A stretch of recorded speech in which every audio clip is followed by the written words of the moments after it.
capítulo 12, a partir do verso 1.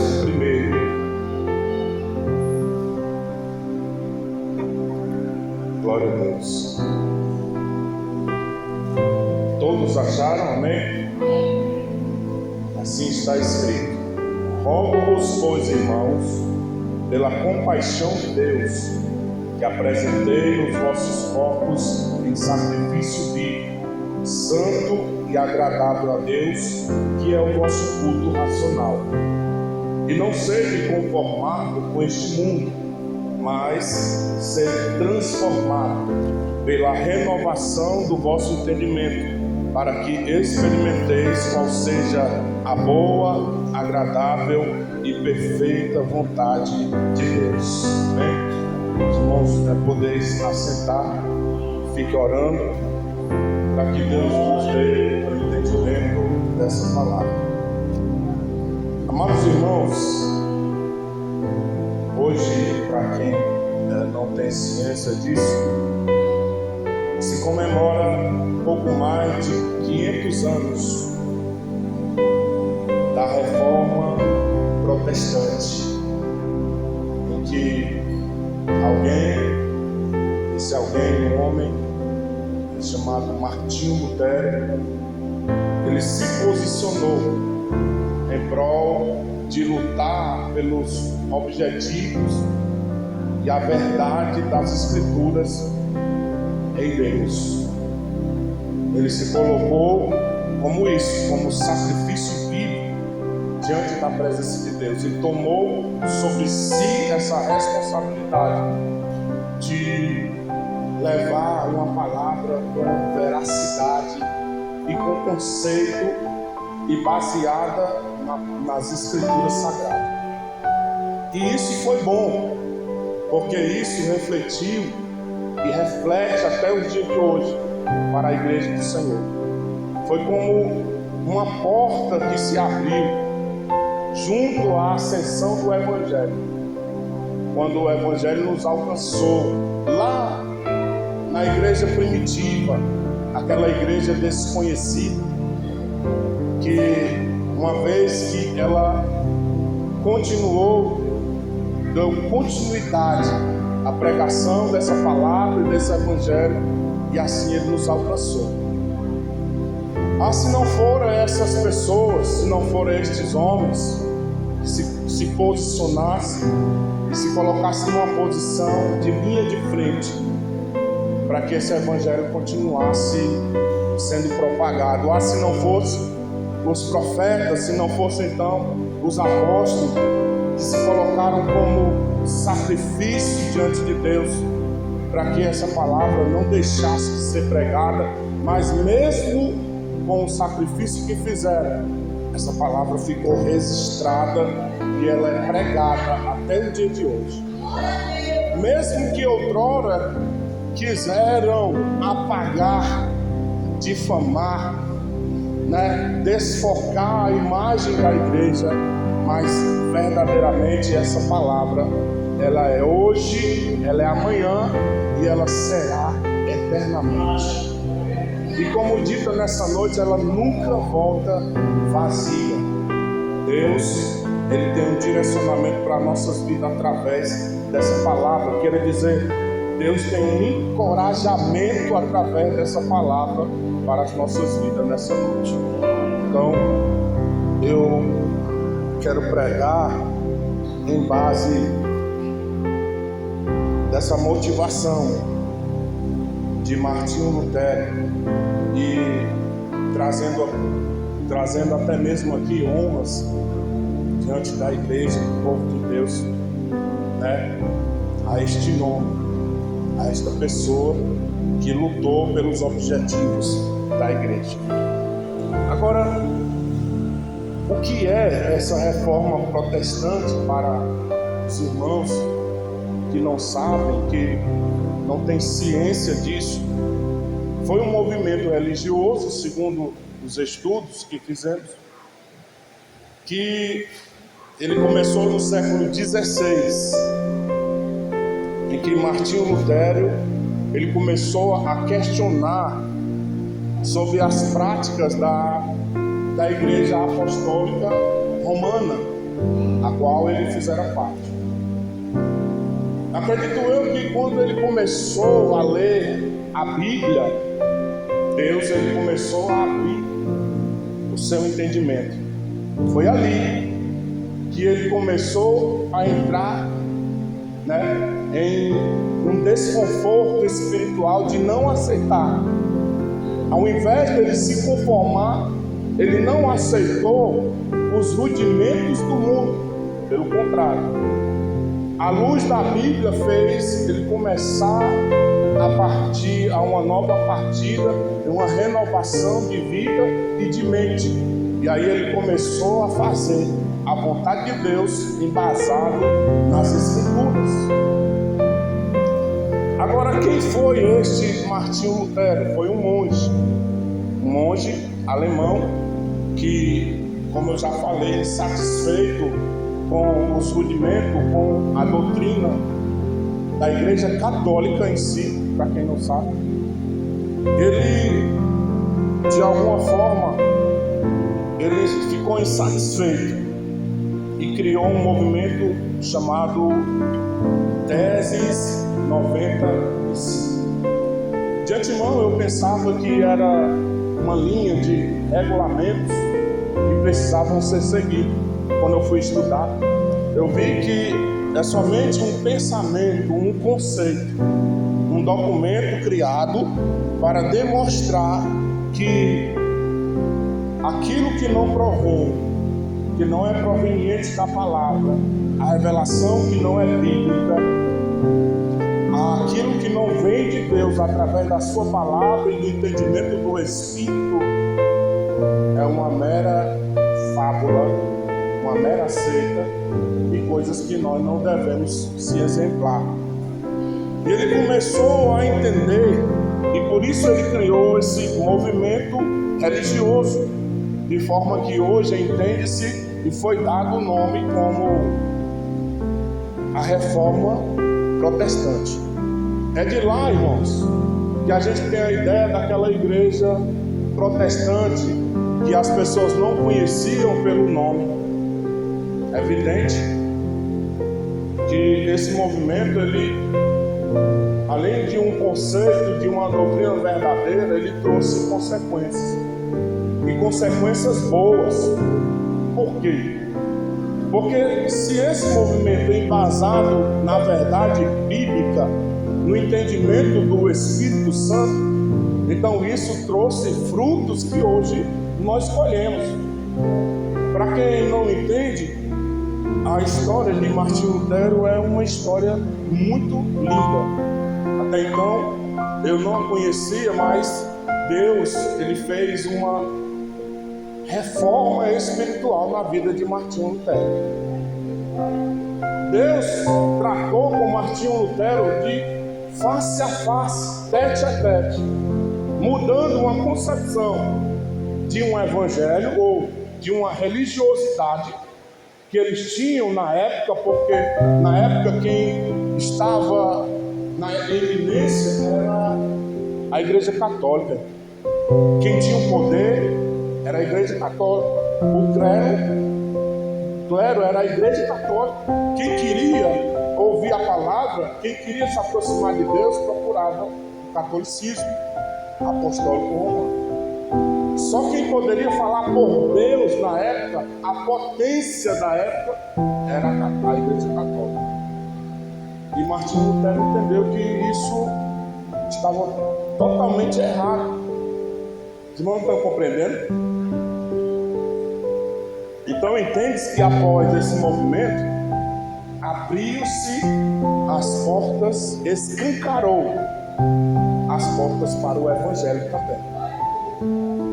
Porque a vontade do inimigo, irmão, sempre foi calar a boca dos cristãos. Sempre foi parar o Evangelho, a propagação do Evangelho. É por isso que muitas coisas acontecem, em redor de nós e às vezes consegue nos atingir a ponto da gente querer parar, estagnar, para que esse evangelho ele não continue, ele não persevere, não permaneça. porque esse evangelho ele vai ser propagado através de nós.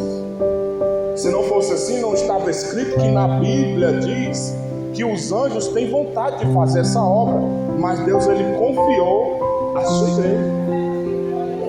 Então o inimigo, irmão, ele não vai ficar satisfeito.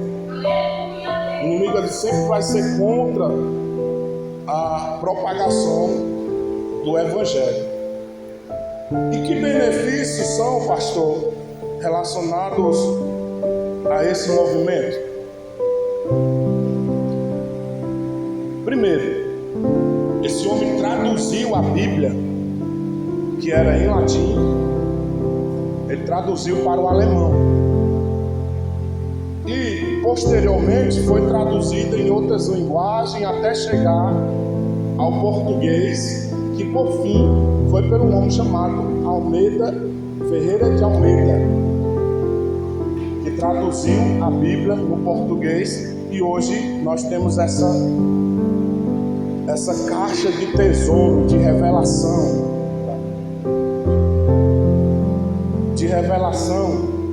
da vontade de Deus para nós, para que a gente venha entender qual é verdadeiramente a boa, perfeita e agradável vontade dele a nosso respeito. Você já pensou se esses homens não se levantassem, se esses homens não deixassem que essa transformação, essa renovação de entendimento, e ele viesse experimentar, né, dessas experiências que tiveram, para que hoje viesse esse evangelho nos alcançar? Você já pensou se alguém não se colocasse à frente e não se colocasse como alvo, não se colocasse como mentor, não se posicionasse como alguém de Deus, para que as coisas não descorressem e não viesse ser em vão o sangue de Cristo derramado? Você já pensou nisso? Alguém, irmão, precisa se levantar. Alguém precisa fazer parte dessa renovação. Alguém precisa, irmão, muitas vezes se abdicar, abandonar alguma coisa para experimentar qual é a boa, perfeita e agradável vontade de Deus. Alguém precisa tomar posicionamento para que essa palavra ela não venha deixar de ser pregada. Porque hoje você pode não ver alguma coisa que você espera, mas entenda uma coisa: essa palavra ela não volta vazia. À medida que ela é lançada, ela retornará com a vontade da qual ela foi liberada. Ela vai ao coração certo, ela vai à vida certa. Mesmo que as pessoas não valorizem ela é lançada, ela é uma semente. Na hora que ela cair numa terra fértil, aí ela germina, ela nasce, né? Brota, cresce e ela começa a dar fruto. Então isso trouxe benefício? Trouxe sim.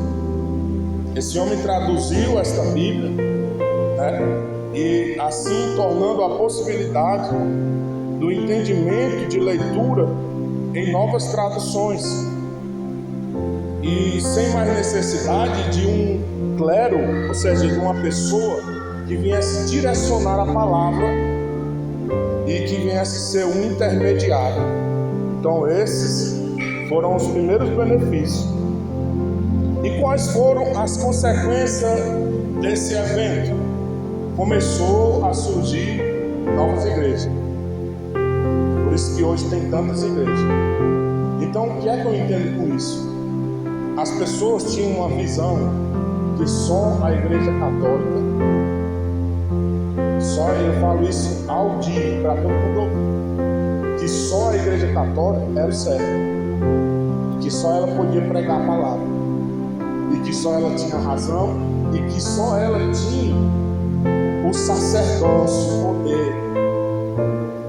Então esses homens começaram a abrir o seu entendimento por causa da doutrina.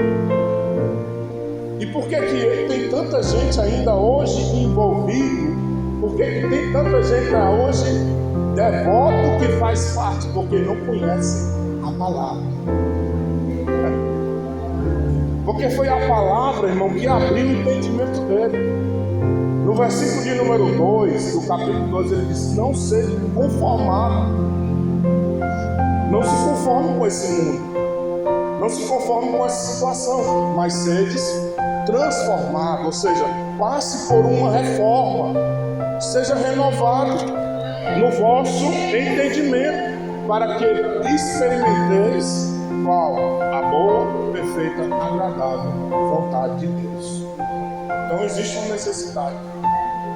Eu abro aspas aqui para dizer que dentro da igreja ainda tem gente que não passou por essa renovação de entendimento. E por isso ainda não experimentou qual a boa, perfeita e agradável vontade de Deus. Pastor, dentro da igreja. São promessas que não se cumprem, irmão. São portas que não são abertas. São feridas que não são curadas. São coisas que não acontecem na vida do cristão porque ele ainda está fechado e de mente fechada, coração endurecido para receber ou para ser ou fazer parte daquilo que Deus aprova. Surgiu várias igrejas. A reforma protestante, ela levou à criação do luteranismo, calvinismo e anglicanismo, cada um com as suas características teológicas, doutrinárias, governamentais, institucionais, separando-se a autoridade da igreja católica. Olha aí a visão do homem. Ele extraiu, irmão, ele extraiu a verdadeira liberdade através da própria palavra. Porque ainda hoje se vê, eles estão presos, infelizmente. Se tiver ainda alguém aqui, crente católico, tem crente católico, precisa passar por essa renovação de entendimento, para entender ou para saber qual é a boa, perfeita e agradável vontade de Deus. Eu não vou deixar você além disso, não se preocupe. O luteranismo, ele prega a salvação como a regra de fé. Ele faz o indivíduo, o cristão, entender que ele só vai ser salvo se ele permanecer crente até o fim. Porque uma vez salvo, tem muita gente pensando aí que é salvo e está fazendo o que quer, vivendo como quer, do jeito que quer. Vai ser, irmão, vai ser surpreendido, viu? E o luterismo, ele faz a gente entender que o cristão, ele recebe o dom gratuito de Deus, não por mérito ou por boas obras, mas pelo fato dele permanecer firme e perseverante. É igual calvinismo. Porque isso aqui é a respeito de coisas que estão relacionadas à verdade, de que nós recebemos a salvação de Deus pelo dom gratuito. Nós não merecemos a salvação. De forma gratuita, todo ser humano na terra recebe, está apto a ser salvo, basta querer. Então, o luteranismo, ele se refere a essa questão. Calvinismo é a eleição incondicional.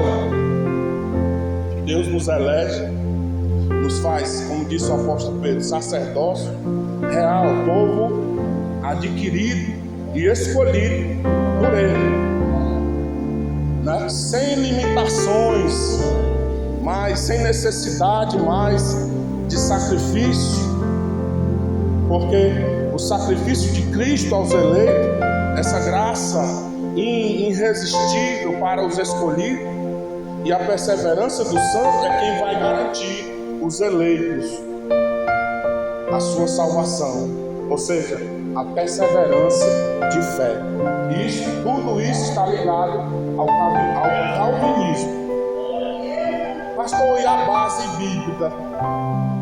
A base bíblica, irmão, está lá em Apocalipse. Ser fiel até terminar tudo, até o fim, e herdará a coroa de glória.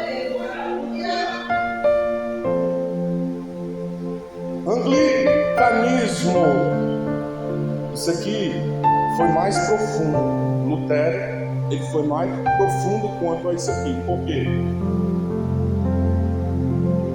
Nos trouxe ascensão, entrada a ter a Bíblia como uma verdadeira autoridade. Se a gente voltar um pouco, irmão, se a gente transcender um pouco ali para a história primitiva da igreja, a gente vai ver que os imperadores, para onde levaram Jesus?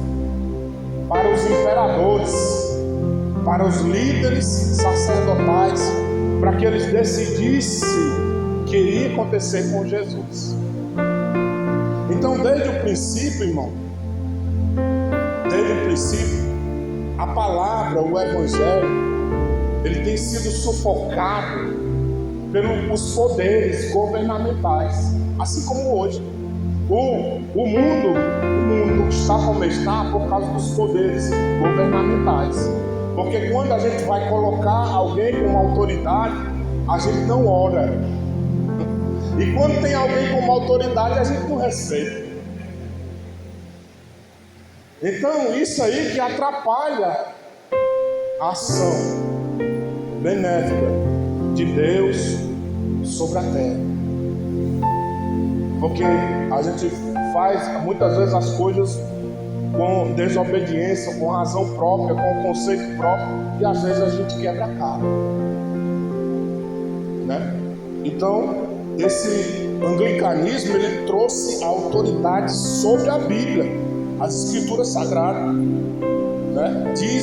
Dizendo que a Bíblia é quem contém toda a revelação necessária para a salvação, e que a Bíblia é a autoridade máxima em toda questão de fé e que está acima de qualquer outras tradições ou decisões. A Bíblia.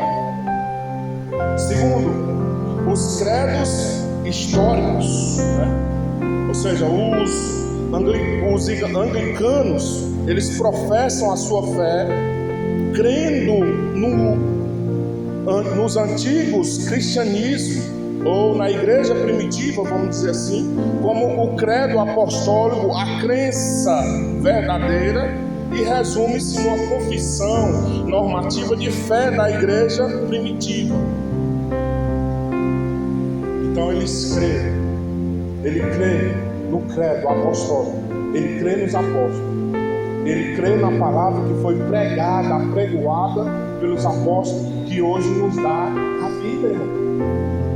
Eles criam. Essa era a fé que estava no seu coração. Trouxe também, olha o benefício, a salvação pela graça. Não que trouxe, mas que trouxe o entendimento que a salvação, irmão, ela é pela graça. Você já pensou se nós formos ser salvos pelas nossas obras?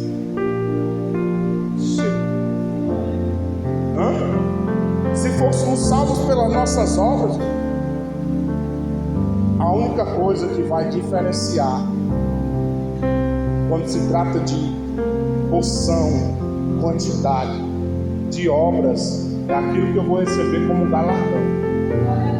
Todos nós vamos de nos apresentar diante do tribunal de Deus. Quem vai ser parte do tribunal de Deus? Levanta a mão. Só 2 irmãos, eu também. 3, 6. É lá onde nós vamos receber o galardão pelas nossas obras, irmão.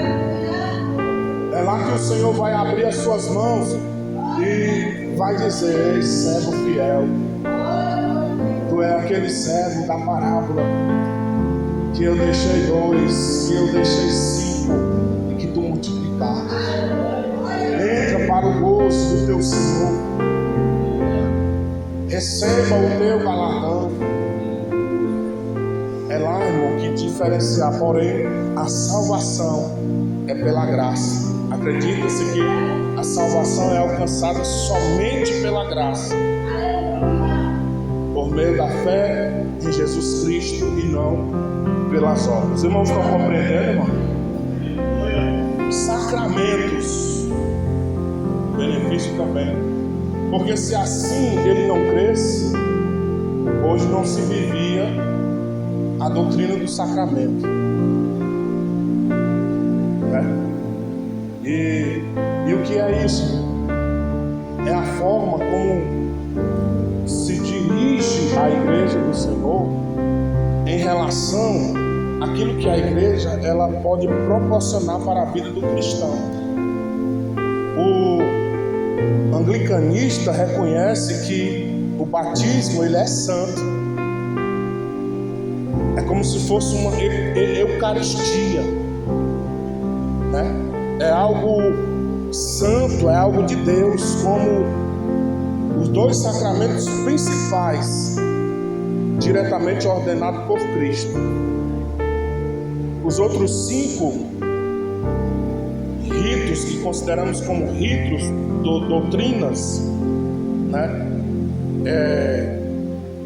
São vistos como sacramentos menores. E quais são esses?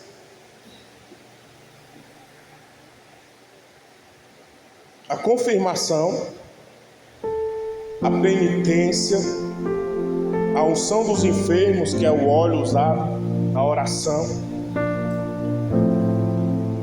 e a ordem do matrimônio. Coisas que sempre Lutero ele viu a necessidade de prezar como princípios que a igreja tem, que hoje os próprios crentes eles se desviam desses princípios.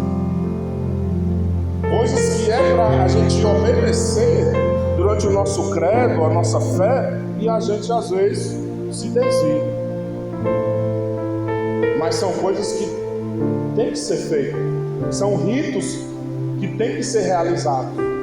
Vamos colocar um bem conhecido: Santa Ceia. Santa Ceia é um rito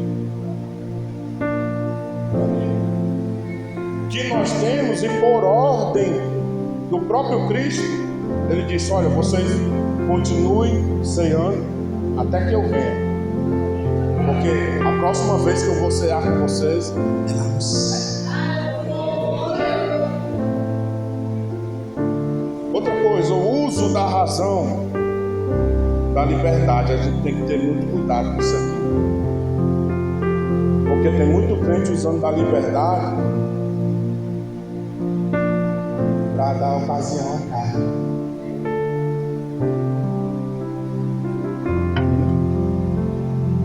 Muito crente. E aí, irmão, sai dos padrões da vontade de Deus.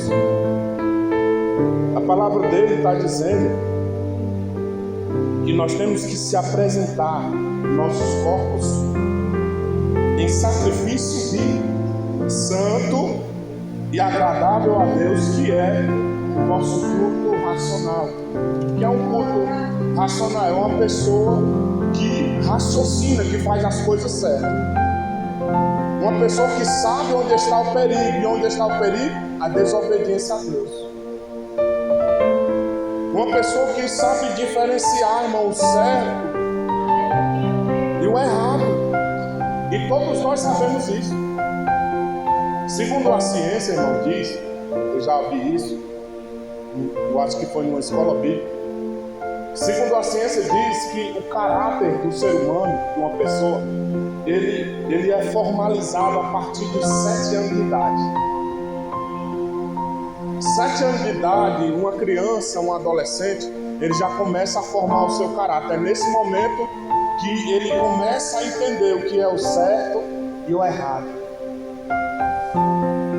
E os crentes sabem muito bem disso. Só faz o errado quem quer, ou só permanece no errado quem quer, porque o certo está aqui, diante dos nossos olhos, a todo momento diante dos nossos olhos, a palavra de Deus. Então, o uso da razão e da liberdade temos que ter cuidado, porque ele diz que ele valoriza a teologia coerente. Vamos fazer uma colocação aqui: ele valoriza a doutrina da verdade.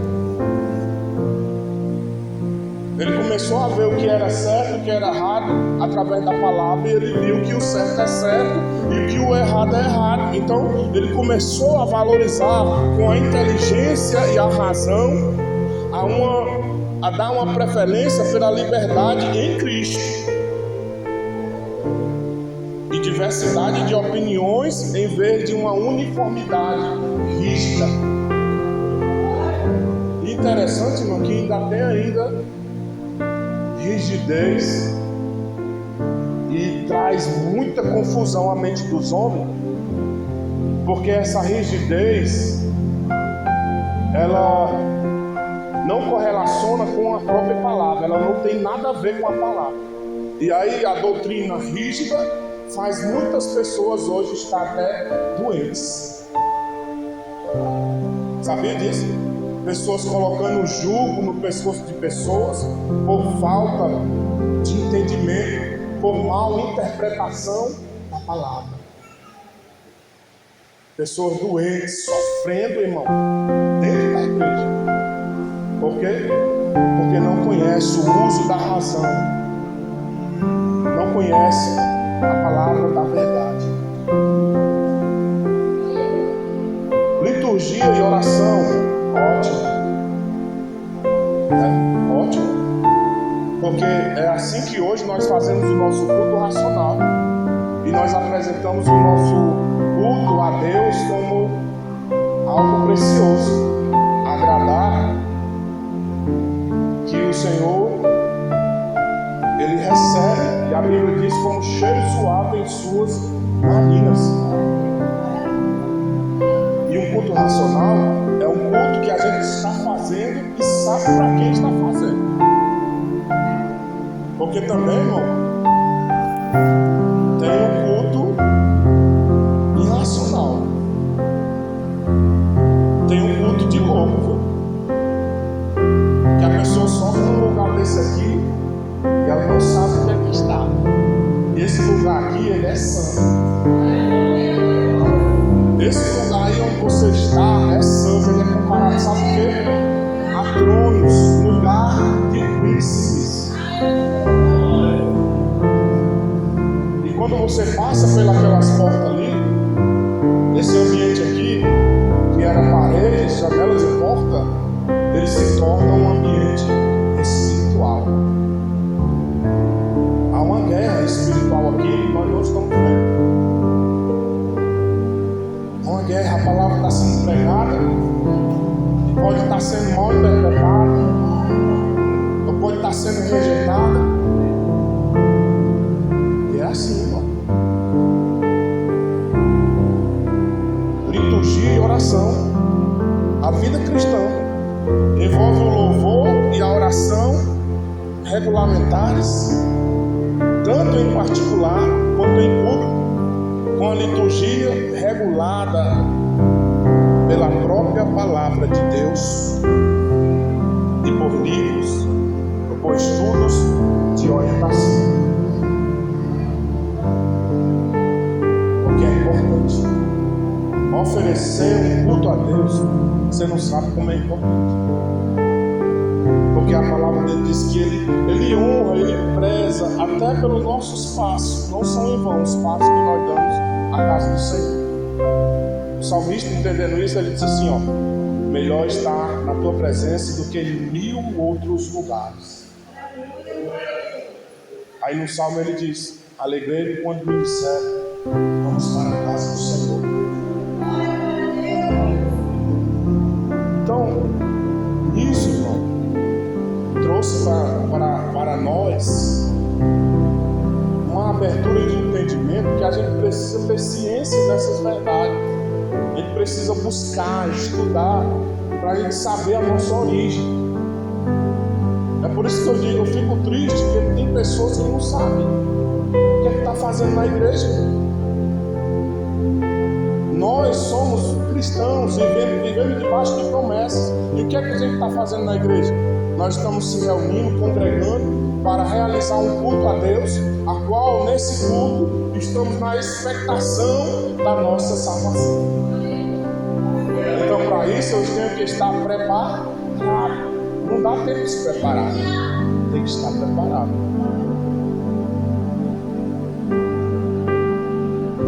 E aí, pastor, concernente a isso, vai ter um contratempo? Sempre vai.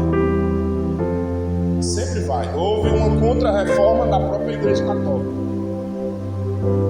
Ela trouxe uma reforma em que ela quis trazer uma doutrina jesuíta. Eles quiseram agora colocar Jesus lá no meio deles, lá sem eles terem dito. E até hoje, se você não sabe, irmão, são várias questões que são tratadas lá que parecem conosco, mas não são. E segundo os estudos, diz que a Igreja Católica ela reagiu com uma contra-reforma. Ela viu que os olhos, a mente das pessoas estavam abrindo. Aí nós vamos aqui fazer uma contra-reforma, né? Tentando tirar aquilo que foi reformado e trazendo uma visão para que as pessoas venham entender que a verdade está aqui. E na verdade não é. Então, eles criaram uma contra-reforma, ou seja, um movimento de reforma interna que incluiu a criação da Companhia de Jesus, os jesuítas, para a catequese e a expansão do catolicismo pelo mundo. Aí eles passaram a fazer aquelas coisas lá que trouxe mais as pessoas para a igreja. Aquela Eucaristia que trouxe mais, aproximou mais as pessoas da igreja, das suas razões. Pilares da reforma foram a teologia protestante, que se baseou em pilares como uma palavra alemã, sola scriptura, que significa somente a escritura, sola fide, que significa somente a fé, sola gratia, que significa somente a graça, e todas essas coisas enfatizam, todas essas coisas apontam para a autoridade da veracidade da Bíblia, da palavra de Deus. E mostra que a salvação é pela fé, e não tem necessidade de obras e nem ninguém para nos elevar a essa salvação, a não ser Cristo Jesus na pessoa do Espírito Santo. E hoje nós, irmãos cristãos, nós devemos continuar. Nós devemos continuar essa reforma. Porque eu digo, nós estamos sendo parte dessa reforma. Todo dia a gente precisa de uma reforma. Todo dia a gente precisa se basear pela Bíblia, pelas Escrituras, através do Espírito Santo, para que essa reforma ela venha mudar o nosso caráter, a nossa santidade e a nossa expectação da glória de Deus. Então, isso é tão somente uma transformação de vida diária. É você viver novidade de vida todo dia. Todo dia. Novidade de vida em Cristo Jesus, abro aspas. Porque tem gente que quer viver coisa nova que não tem nada a ver com Deus, nada a ver com Deus. Para isso, nós precisamos de alguma coisa. Nós precisamos viver uma novidade de vida em Cristo Jesus. E o que é isso? Nascer de novo. Novidade de vida já está dizendo, é viver uma nova vida em Cristo Jesus. É a gente deixar algumas coisas que nos atrapalham, irmão, coisas que são nossas mesmo, coisas que são frutos que nós damos, que não são frutos de justiça, mas vai ver frutos de vergonha, frutos de injustiça, frutos de injúria, e aí vai, que nem diz nossa amada irmã. Nós precisamos vencer, irmão, a nós mesmos. Eu acho que é a maior luta que o cristão ele passa a vencer ele mesmo, porque é ele lutar contra a sua própria vontade, é ele se abdicar para cumprir, fazer a vontade de Deus, para que ele possa ser realmente agradável a Deus. Nós precisamos estar, irmão, alinhados com teses que gerem o fruto do Espírito em nós mesmos. A tese que a gente tem que manter aqui, uma coisa que a gente tem que levar para o resto da vida, é que nós temos que fazer a vontade de Deus, deixar a nossa vontade e ser cumpridores da palavra, deixar de ser apenas ouvintes, mais uma vez, cumpridores da palavra de Deus. Nós precisamos fazer parte e também ser parte do crescimento da igreja. Você não sabe como isso é importante. Essas duas coisas, fazer parte e ser parte do crescimento da igreja. Eu faço parte, irmão, quando eu estou cooperando, quando eu estou fazendo algo que venha cooperar com o crescimento da igreja, eu faço parte. Eu sou parte quando eu estou presente, quando eu visto a camisa, quando eu assumo a responsabilidade, aí eu sou parte. E a gente precisa entender isso. A Bíblia em si, ela nos direciona a essa reforma espiritual. Ela dita como nós iremos viver nessa profundidade de envolvimento e transformação de mente e de interior. Sabe por quê? Porque a renovação, ela não é parte de fora, ela é parte de dentro. Deus, ele nunca vai julgar pela aparência.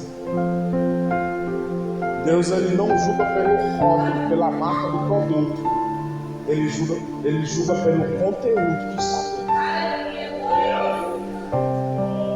Então, precisamos passar por essa reforma. E como acontece então essa reforma espiritual? A primeira coisa que precisa acontecer em nossas vidas é o reconhecimento da nossa própria condição. A gente precisa olhar para o espelho da vida. E esse espelho faz a gente enxergar a nossa afeição ali e ver como a gente está. Então a gente precisa reconhecer a nossa própria condição. Lá em Romanos 3:23, lá está escrito: todos pecaram e estão destituídos da glória de Deus. E se nós estivemos nesse meio de que todos pecaram, agora a gente precisa se arrepender. Então, o reconhecimento da nossa própria condição é importante para essa reforma. Essa reforma, ela não é feita através de remédios, irmão. Essa reforma não vai ser feita através de remédios. Não adianta varrer e colocar para debaixo do tapete. A palavra do Senhor lá nos Evangelhos, segundo escrito por Mateus 9,16, diz que não se pode colocar remendo de pano novo em roupa velha. Vai rasgar. Não adianta. Tem que ser uma obra nova. Deus não pode ser somente ajustado na nossa vida, toda a nossa estrutura tem que ser mudada. A reforma, ela faz parte de um renascimento. Por quê? Deus convida a todos a nascer de novo, sim ou não? Está lá na palavra de Deus.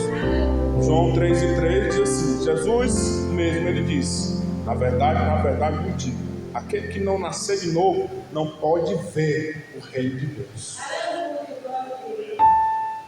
É tão fácil, irmão, de compreensão. A reforma que se precisa protestar é tão fácil, que aquele que não nascer de novo, não morrer e renascer uma nova criatura, não vai ver o reino de Deus.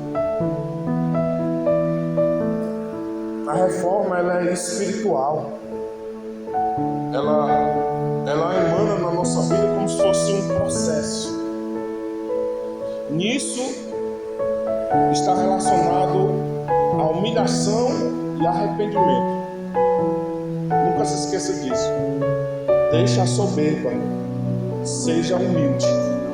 Ouça o que Deus está falando para você, cale a sua boca, engula e faça o que Deus está mandando você fazer. Seja humilde, se arrependa. E onde é que eu vejo isso? Lá no Salmo 51, verso 10. O salmista Davi diz: cria em mim coração puro e renova um espírito reto. E ele disse isso no momento mais quebrado da sua vida. No ápice da derrota, ele disse: cria em mim, Senhor, um coração puro e renova em mim um espírito reto. Por quê? Porque o aquebrantamento de coração é uma das condições para uma reforma espiritual. Um coração quebrantado não desprezará o Senhor. Você pode ter feito o que fizer. Olha o que o Espírito está dizendo nessa noite. Não se sinta culpado. Você pode ter feito o que você tiver feito. No momento que você se arrependeu e deixou, Deus está de braços abertos para te dizer. Então, quebrantamento e arrependimento. Segundo, confissão de pecado.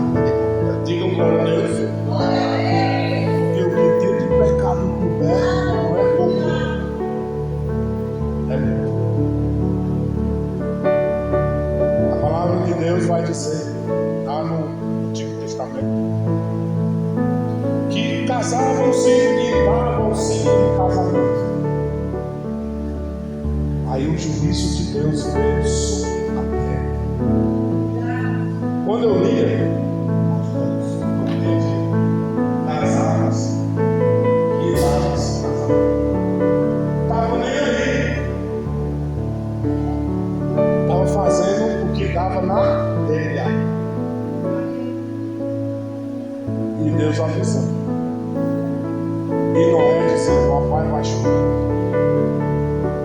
Rapaz, olha a arca aí, a porta vai se fechar. Rapaz. Tu é um doido. Tu e a tua família. Certo. Aí o dilúvio veio sobre a terra e aniquilou todos aqueles que mantiveram-se em pecado e não admitiram os seus erros. Lá em João 1 João, na epístola, no capítulo 1, verso 9, lá vai falar sobre isso, sobre reconhecer os seus erros. Terceiro, abandonar a prática do Provérbios 28:13.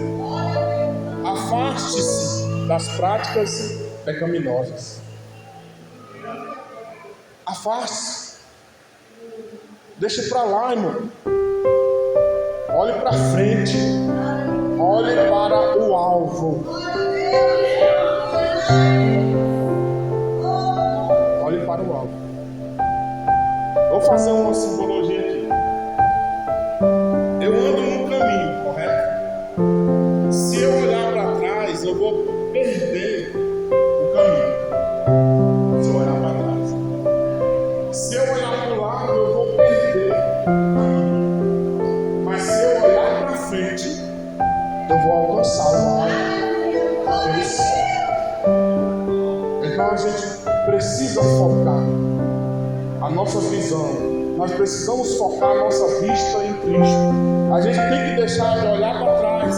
A gente tem que deixar de olhar para o lado. Está entendendo? Porque quando a gente olha para o lado, a gente vê as outras coisas, a gente vê as outras pessoas, a gente vê os outros erros, a gente vê coisas que estão ao nosso redor. Mas quando a gente olha para frente, a gente vê Cristo nos esperando de braços abertos. Pastor, não queria que você tirou essa filosofia. Lá quando o Senhor estava chegando perto do mar, ele olhou e viu seu discípulo, e o seu discípulo nem o conheceu. Ele disse: eu acho que é um fantasma. Aí quando ele ia se aproximando, eles conheceram. Pedro, não, é o Senhor. Aí, Senhor, me faça ir até onde o Senhor está. E o Senhor estava sobre as águas. A Bíblia diz que quando Pedro coloca o seu pé e começa a andar sobre as águas, algo já impossível, mas ele começa a andar sobre as águas. A Bíblia diz que de repente ele começa a andar, porque ele começou a olhar para as águas, ele começou a olhar para a dificuldade, as coisas que estavam em redor. Enquanto ele estava olhando para Cristo, ele estava andando em sua direção. Então, é mais ou menos assim. Abandona, irmão. Deixa a prática do pecado. Outra coisa, buscar por Deus e pela sua palavra, né? Que é a questão da devoção pessoal. Isso é individual, é de cada cristão, é de cada indivíduo, irmão. Ninguém pode buscar por você. Ninguém. Enquanto Jó estava orando, Deus estava honrando a fé de Jó. No momento em que Jó precisou ser provado, os seus filhos pesaram sobre isso. Eles morreram. Porque Jó estava buscando por ele, quando eles é que precisavam estar buscando por si. Buscar a Deus em diligência é importante. Veja aquela parábola da dracma perdida. Aquela mulher perdeu a dracma, algo concernente um valor, um salário. E aí, diligentemente, a Bíblia diz que ela passou a procurar, a buscar. Quando ela achou, foi tão significativo, foi tão importante para ela, que ela fez uma festa.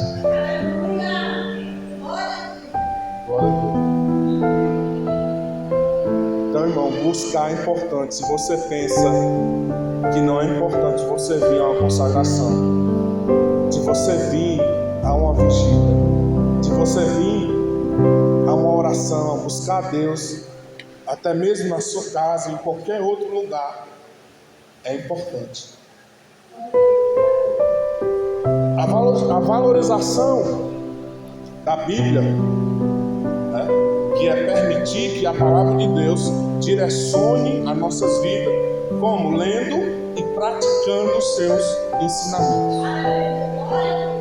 Não há outra forma de que a gente venha demonstrar a valorização. Porém, hoje se vê o contrário disso. Isso é particular, é meu. Eu acho que os dois cultos mais importantes da igreja é o culto de doutrina e o culto da Santa Ceia. É a ordenança.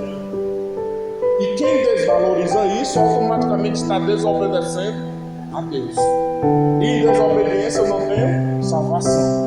É por isso que muitas vezes eu digo, muita gente vai perder a salvação porque não valoriza, não ensina a palavra. Eu digo isso com propriedade. Quem desvaloriza o ensino, desvaloriza o reino prometido. E a valorização da palavra, ou seja, da Bíblia, é quando a gente se permite que essa palavra ela venha direcionar a nossa vida, lendo, ouvindo, aprendendo, porque o ouvir é pela palavra de Deus e praticando os seus ensinamentos. Já vou terminar. Essa reforma aqui, na vida do cristão, essa reforma de ser protestante, né? Que foi um protesto, é uma coisa que a gente não pode realmente se conformar. Se a gente for ver a luz da Escritura, né? O apóstolo ele diz, olha, não se conforme não, proteste mesmo contra você mesmo, proteste. O seu corpo é algo santo e não deve ser usado para profanação, mas o seu corpo é algo que tem que ser apresentado, oferecido como um sacrifício vivo diante de Deus. Então, relacionado a isso, a gente tem que protestar coisas na nossa vida e não aceitar, né? Por quê? Porque essa reforma, essa mudança, essa restauração espiritual, ela nos traz benefício. Primeiro, restauração e renovo. Quando o crente começa a ter esse entendimento, ele se renova, ele se restaura. É por isso que, dependendo da condição que ele esteja no momento, lá em Isaías 40, versículo 31, diz que aqueles que esperam no Senhor, eles renovam as suas forças. Então você é renovado, meu querido. Você é renovado.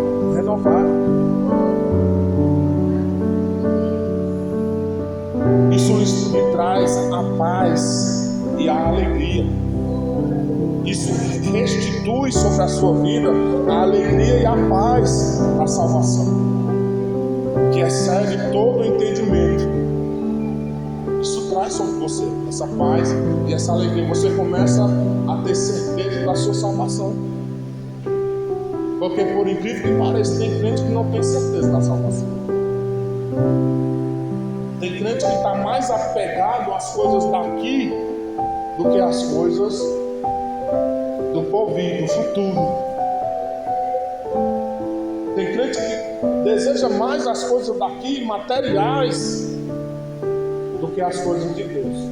E a palavra ela ensina: buscar em primeiro lugar ele de Deus e a sua justiça, e as demais coisas vos serão acrescentadas. Então, quando nós somos restituídos da paz e da alegria da salvação, excede, fica acima de todo entendimento. O homem não consegue entender. Por quê? Vou dar um exemplo para você. Eu não tenho R$1 no bolso. Olha aí, tá? Você pode não ter nem R$1 no bolso hoje, mas você tem paz e alegria no seu coração. E por que excede o entendimento, pastor? Porque quem está, às vezes, ao redor de você não entende essa alegria e essa paz que você tem, mesmo passando por dificuldades. Então, por isso que excede, sobrepõe o entendimento das pessoas. E pode ter certeza, irmão, por fim, tudo isso vai lhe trazer prosperidade e firmeza na presença de Deus. Essa reforma que o Espírito Santo faz na nossa vida, ela nos faz pessoas prósperas e firmes na presença de Deus. Ou seja, ela nos dá a capacidade de viver a boa, agradável e perfeita vontade de Deus, permanecendo firme contra as ciladas do inimigo. Vamos caminhar em nome de Jesus. Glórias a Deus.